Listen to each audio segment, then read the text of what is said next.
Action!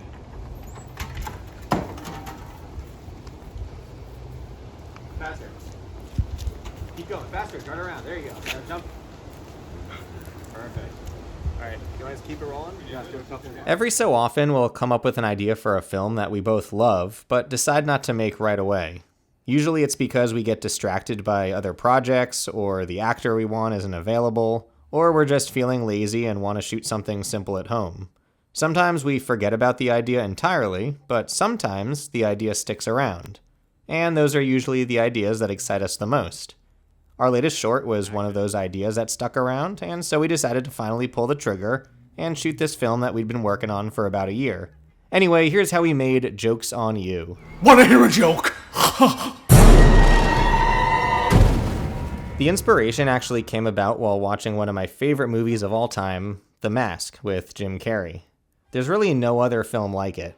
I wanted to make something dark but cartoonish, equal parts haunting and hilarious. The idea of a guy that can't stop laughing after he's cursed by a demon who tells him a really bad joke was just weird and funny and hard to let go of. Our friend Zach was the only person for this role, and after a few weeks of workshopping the script, we finally convinced him to be part of this bizarre filmmaking experiment. Pre-production had a lot of moving pieces to sort out, and I needed to do it all while we were traveling on the East Coast if we planned to meet our Halloween deadline. Everything was in flux on this short, until suddenly it seemed to magically come together. For example, our lead actor Zach has a 1-year-old, and he couldn't find a babysitter for the shooting dates. The location was originally reserved by a different guest, and then suddenly became available for us. Certain props still needed to be designed, like the nod to Brackett's dental clinic. We needed to cast the Joker and design the monster progression. Pre-production is funny, because one moment all you're holding are loose ends, and then the next moment everything is all wrapped up. I actually love pre-production because it's like a puzzle. You start strong and excited, then suddenly you're exhausted, but you're in too deep to turn back, and then voila, it's done, and looking back, it feels like it was all so easy. Making movies. Yeah. Because we had this script hanging around for almost a year, we had a lot of time to think about who would be playing the roles.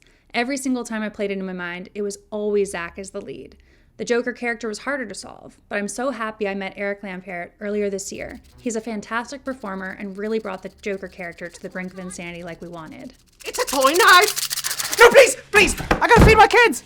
We shot everything over 3 nights, which is actually the longest it's ever taken us to shoot a short film for the channel. We also had the biggest crew we've ever had for a short film, and by that I mean 5 people. Our DP, Keelan Carruthers, was back with us, and he brought on Michael Stinnett, the first AC and lighting tech. We began the shoot with Zach's first makeup application, since getting him into makeup took a few hours. The second day, we had Eric Lampert with us playing the gag gift salesman and the Joker demon.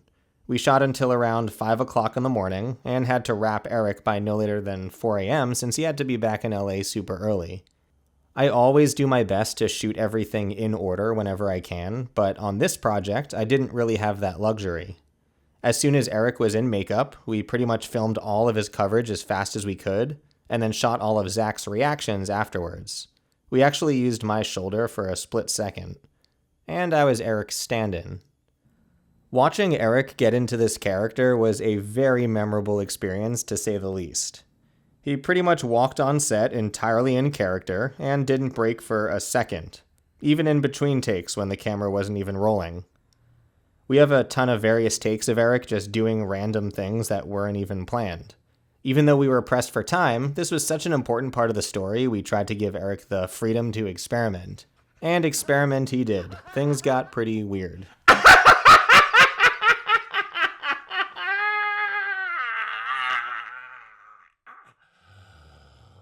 The last day, we began with Zach's final transformation. I'm really happy with how the makeup turned out, but on the day, we actually ran into several issues. Makeup was a big undertaking for this short. We have the Joker's makeup, and then we have the progression makeup of our main actor who's been afflicted with the cursed joke. We had 3 prosthetic pieces prepared for this look, but ended up only using 1, the stretched skin that you see on Zach when he wakes up after the night of laughter. Our makeup artist, Emily, was a total trooper and stayed with us all weekend helping to solve issues that we were having with the 2 prosthetics. We ordered these 2 prosthetics, which would serve for the Joker and the final transformation of Zach. But when we began experimenting with them, we realized that the thickness of the foam would limit most visibility of the actors' mouths moving. This is as much as I can move my mouth. We wanted to see plenty of range for our actors' mouths, so we decided to scrap these prosthetics and start from scratch. The Joker's makeup leaned into more of a realistic, deranged clown, while Zach's makeup would evolve into more of a laughing werewolf creature, like a minion to its Joker master. This was yet another example of how there will always be unforeseen obstacles while shooting, but so long as we're able to improvise, things usually work out for the best. In post, our VFX artist Sam Evanson was able to add some black veins growing on his arms and face, and red capillaries in the whites of his eyes. Using VFX to enhance a practical effect instead of just relying on VFX entirely is almost always the best way to go.